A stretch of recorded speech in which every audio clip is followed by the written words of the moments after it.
আমার হাতে ছোটখাটো কনভার্টার টাইপ দেখতে ডিভাইসটি হচ্ছে ওয়াইফাই রাউটার অথবা অনুর জন্য ইউপিএস। আপনার কাছে যদি একটি পাওয়ার ব্যাংক থেকে থাকে তাহলে খুব সহজেই এই ধরনের একটি ইউপিএস তৈরি করে 9 ভোল্ট অথবা 12 ভোল্টের যে কোনো ধরনের রাউটার অথবা অনুকে চালাতে পারবেন। অর্থাৎ বিদ্যুৎ চলে গেলেও ওয়াইফাই চালানোর বিকল্প ব্যবস্থা হচ্ছে এই ডিভাইসটি। দেখতে কিউট ও আকারে ছোট হলেও এই ডিভাইসটি বেশ শক্তিশালী কাজ করতে সক্ষম। এই ডিভাইসটি যে শুধুমাত্র ওয়াইফাই রাউটার কিংবা অণু চালানোর কাজে ব্যবহার করা যাবে তা কিন্তু না। এই সাহায্যে 12 ভোল্টের বিভিন্ন ধরনের ডিভাইসকে পাওয়ার ব্যাংকের সাহায্যে চালাতে পারবেন। যেহেতু এই ডিভাইসের আউটপুট ভোল্টেজকে আপনার ইচ্ছা অনুযায়ী 2 থেকে 28 ভোল্ট পর্যন্ত অ্যাডজাস্ট করা যায়, এতে অন্যান্য ভোল্টেজের ডিভাইসও আপনি চাইলে এর সাহায্যে চালাতে পারবেন। তো চলুন আর কথা না বাড়িয়ে ডিভাইসটি তৈরি করা শুরু করা যাক। প্রথমত আমাদের প্রয়োজন হবে একটি চার্জিং কেবল। বাসায় পুরাতন যে কোনো চার্জিং কেবল এই ক্ষেত্রে ব্যবহার করতে পারবেন। মূলত আমাদের এই ইউএসবি পোর্টটি প্রয়োজন হবে। এছাড়াও একটি বুস্ট কনভার্টার প্রয়োজন হবে। এর মডেল হলো MT3608। প্রোডাক্টের বাই লিংক ভিডিও ডিসক্রিপশন বক্সে দিয়ে দিব। সেখান থেকে এর মূল্যও জানতে পারবেন। পাশাপাশি আপনি যদি ক্রয় করতে চান তাহলে এখান থেকে কিনে নিতে পারবেন। এছাড়াও প্রয়োজন হবে একটি ডিসি পাওয়ার সকেটের। এই টুকরাগুলো মূলত পিভিসি পাইপকে কেটে সোজা করে প্রয়োজন মতো কেটে নেওয়া হয়েছে। আপনারা আপনাদের প্রয়োজন অনুযায়ী বিভিন্ন সাইজে কেটে নিতে পারেন। এই ধরনের হোলগুলো এন্টি কাটার ব্লেডের সাহায্যে কাটা হয়। একটু পরে সেই ব্লেডের সাহায্যে তারগুলোকে কাটা হবে। সেখান থেকে আপনারা ব্লেডটি দেখে নিতে পারবেন। আর ব্লেডের বাই লিঙ্কও আমি ভিডিওর ডিসক্রিপশন বক্সে দিয়ে দিব, কেননা আপনারা অনেকেই জানতে চেয়েছেন যে আমি কিভাবে মূলত এই হোলগুলো বা কাটা অংশগুলোকে কাটি। কেবলের ইউএসবি অংশ সহ কিছুটা তার রেখে বাকি অংশগুলোকে আমরা কেটে ফেলবো। ইন্ডিকেটর ব্লেডের সাহায্যে তারের কভারটিকে কেটে ভিতরের যে তারগুলো আছে সেগুলোকে বের করে নিব।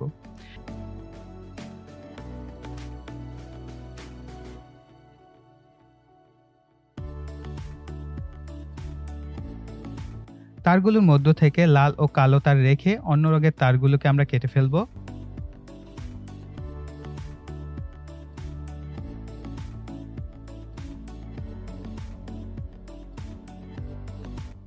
এখন বুস্ট কনভার্টারের ভি ইন প্লাস ও ভি ইন মাইনাসের সাথে ইউএসবি কেবলের লাল ও কালো তারকে সোল্ডার করে নেব।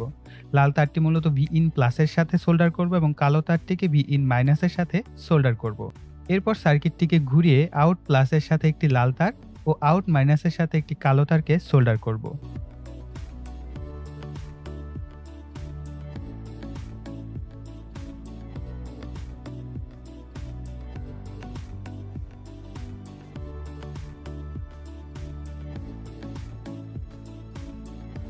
ডিসি সকেটটিকে কাটা অংশের সাথে প্রথমে আমরা যুক্ত করে নিব।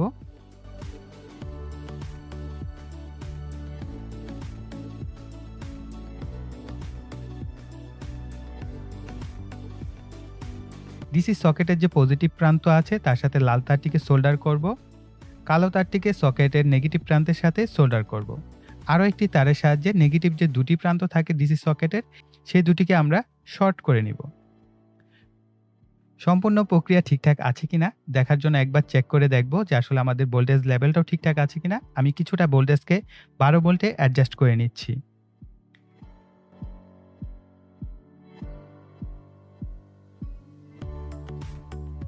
এরপর সুপারগুলোর সাহায্যে বক্স তৈরির কাজটি সম্পূর্ণ করব।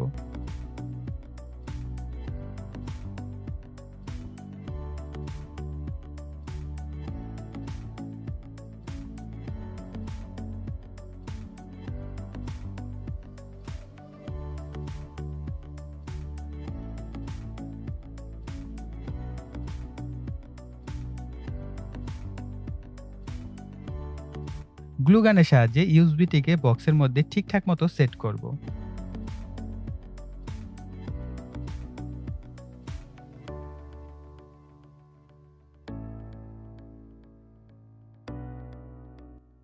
গ্লু শুকিয়ে যাওয়ার পর ভেরিয়েবল রেজিস্টরটি উপরের দিকে রেখে সুপারগ্লুর সাহায্যে বক্সের সাথে যুক্ত করব। উপরের অংশটি আমি স্প্রে রং দিয়ে একটু রং করে নিয়েছি যাতে দেখতে ভালো লাগে তার জন্য। ভেরিয়েবল রেজিস্টারের অংশে কিছুটা অংশে আপনারা দেখতেই পাচ্ছেন কেটে নিয়েছি। এতে সুবিধা মতো ভোল্টেজকে পরিবর্তন করতে পারবো। গ্লু ও সুপার গ্লুর সাহায্যে আমরা উপরের যে অংশটি আছে এটি বক্সের সাথে লাগিয়ে ফেলবো।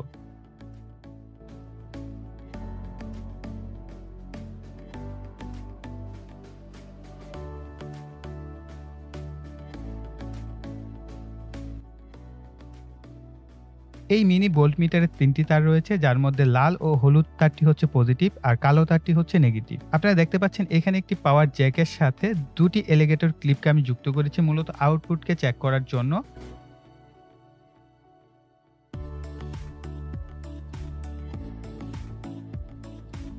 আমি তারটি পেঁচিয়ে ছোট করে নিব, অর্থাৎ তারগুলোকে পেঁচিয়ে আমি ছোট করে নিচ্ছি যাতে ক্যামেরায় দেখাতে সুবিধা হয় তার জন্য।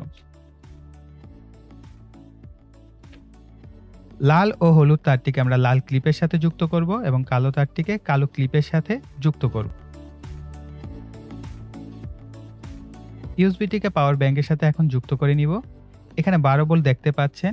এখন আপনার রাউটার কিংবা অনু যদি 9 ভোল্টের হয় তাহলে 9 ভোল্টে সেট করবেন, আর যদি 12 ভোল্টের হয় তবে 12 ভোল্টে সেট করবেন। তবে এখানে একটা লিমিটেশন আছে। একটা ডিভাইস দিয়ে আপনার একটা ডিভাইসকে চালাতে পারবেন। ধরেন আপনি একটি অনু আছে, সেটাকে আপনি এই ধরনের একটি ডিভাইস দিয়ে অপারেট করতে পারবেন। একটি ডিভাইস দিয়ে দুটি লোডকে আপনারা কখনো অপারেট করবেন না। এতে করে প্রপার আউটপুটটা আপনারা পাবেন না। যদি আপনার কাছে একাধিক লোড থাকে, ধরেন আপনি অনুকেও দিবেন, রাউটারকেও পাওয়ার দিতে চাচ্ছেন, তাহলে আপনি অবশ্যই 2টা ডিভাইস ব্যবহার করবেন 2টা পাওয়ার ব্যাংক দিয়ে। আর এই ডিভাইসের আরেকটা বিষয় হচ্ছে এই ডিভাইসের সর্বোচ্চ আউটপুট হচ্ছে 2 এম্পিয়ার, অর্থাৎ 2 এম্পিয়ারের উপরে যদি কোনো ডিভাইসকে আপনি চালাতে চান তাহলে কিন্তু এর সাহায্যে চালাতে পারবেন না। আমার কাছে যে রাউটারটি আছে সেটি মূলত 5 ভোল্টের। সো আমি এটি আর দেখাচ্ছি না আপনাদের, কারণ 5 ভোল্টের এটা সরাসরি পাওয়ার ব্যাংক দিয়ে চালানো যেত বা চালানো যায়। সো আমি এটা দেখাচ্ছি না। এই পরিবর্তে আমি একটি 12 ভোল্টের ডিসি ক্যাবিনেট ফ্যানকে চালিয়ে দেখাচ্ছি এবং এর বিভিন্ন ভোল্টেজ লেভেলে আমি চালিয়ে দেখাবো। এতে করে আপনারা বুঝতে পারবেন যে 12 ভোল্টের আসলে যেকোনো লোডকে অপারেট করা সম্ভব। কেননা এই ডিসি ক্যাবিনেট ফ্যানের থেকে আপনার অনু বা রাউটারের এম্পিয়ার কিন্তু বেশি অপচয় করে না। সো আমরা যদি এই ফ্যানটাকে প্রপারলি ইউজ করতে পারি, আশা করি আমাদের অনু রাউটারও অবশ্যই চলবে। আরো কিছু গুরুত্বপূর্ণ তথ্য দেয়া যাক। আমাদের এই চেকআপের পাশাপাশি আপনারা চেকআপটা দেখতে থাকেন এবং আমার যে গুরুত্বপূর্ণ তথ্যগুলো সেগুলো একটু শুনতে থাকেন। কিছু অনু বা রাউটার রয়েছে যেগুলো আপনাকে 12.6 ভোল্টে কিন্তু আপনার এই ডিভাইসটিকে সেট করতে হবে, তাহলে সেই ডিভাইসগুলো চলবে। যদি এরকম হয় আপনি 12 ভোল্টে সেট করার পর আপনার অনু বা রাউটার প্রপারলি রান করতে পারছে না, সেক্ষেত্রে অবশ্যই ভোল্টেজ লেভেলটা 12.6 ভোল্টে সেট করবেন, এর বেশি না। এর বেশি সেট করলে কিন্তু আপনার ডিভাইসটা ক্ষতি হতে পারে। ধরেন আপনি যদি 13 ভোল্ট বা 14 ভোল্ট সেট করেন তাহলে কিন্তু আপনার ডিভাইসের জন্য ক্ষতি হতে পারে। সো অবশ্যই আপনাদের রিকমেন্ড করব সর্বোচ্চ 12.6 ভোল্টের মধ্যে সেটআপ করবেন। সেক্ষেত্রে আশা করি আপনাদের 12 ভোল্টের যেকোনো যদি অনু থাকে বা আপনার রাউটার থাকে সেটা অনায়াসে রান করতে পারবে। অনেকে আবার প্রশ্ন করবেন যে ভাইয়া ব্যাকআপ কত ঘন্টা দিবে? সো আসলে এটা এক্সাক্ট বলা পসিবল না। কারণ আপনার ডিভাইসটা কত এম্পিয়ারের, আপনার ডিভাইসটা কত ভোল্টের সেগুলোর উপর ডিপেন্ড করবে যে আউটপুট কত হবে এবং পাশাপাশি আপনার পাওয়ার ব্যাংকটি কতটা ভালো। যদি আপনার কাছে একটি ভালো পাওয়ার ব্যাংক থাকে, আমি আশা করছি যে একটা ভালো পাওয়ার ব্যাংক থেকে অনায়াসে আপনি ৪ থেকে ৫ ঘন্টা এটার সাহায্যে ব্যাকআপ পাবেন এবং এর থেকে অনেক বেশি পাওয়ার কথা। কেননা আমরা জানি আমাদের পাওয়ার ব্যাংক এখন বর্তমানে 20,000 30,000 এম্পিয়ারের পাওয়ার ব্যাংক পাওয়া যায়। সো সেগুলো দিয়ে আপনি একদম লং টাইম কিন্তু ব্যাকআপ দিতে পারবেন আপনার অনু বা রাউটারকে। আশা করছি অনেকে এই ডিভাইসটি তৈরি করবেন। সেই সকল ডিভাইসের ছবি কিন্তু আমার সাথে শেয়ার করতে পারেন আমাদের ফেসবুক গ্রুপের মাধ্যমে। আমি আমাদের ফেসবুক গ্রুপের লিংক ভিডিও ডিসক্রিপশন বক্সে দিয়ে দিব। সেখানে চাইলে আপনারা যদি এই ধরনের কোনো ডিভাইস বা নিজেরা কোনো ক্রিয়েটিভিটি ডিভাইস তৈরি করেন সেগুলো আমার সাথে শেয়ার করতে পারেন আমাদের ফেসবুক গ্রুপে পোস্ট করার মাধ্যমে। সো আমি ভিডিও ডিসক্রিপশন বক্সে লিংক দিয়ে দিচ্ছি, আপনারা চাইলে সেখানে শেয়ার করতে পারেন। সো গাইস, আমাদের এই ভিডিওটি এই পর্যন্তই রাখছি। আশা করি এই ভিডিওটি থেকে আপনাদের অনেক বেশি উপকার হবে। তার জন্য ভিডিওতে একটি লাইক দিবেন, কমেন্ট করবেন এবং ভিডিওটি শেয়ার করবেন। আর যারা এখনো চ্যানেলটিকে সাবস্ক্রাইব করেনি, চ্যানেলটিকে সাবস্ক্রাইব করে পাশে বেল বাটনটি অ্যাক্টিভ করে দিবেন পরবর্তী ভিডিওর নোটিফিকেশন পাওয়ার জন্য। সো এই বলে এখানে বিদায় নিব। সকলে ভালো থাকবেন, সুস্থ থাকবেন। টাটা।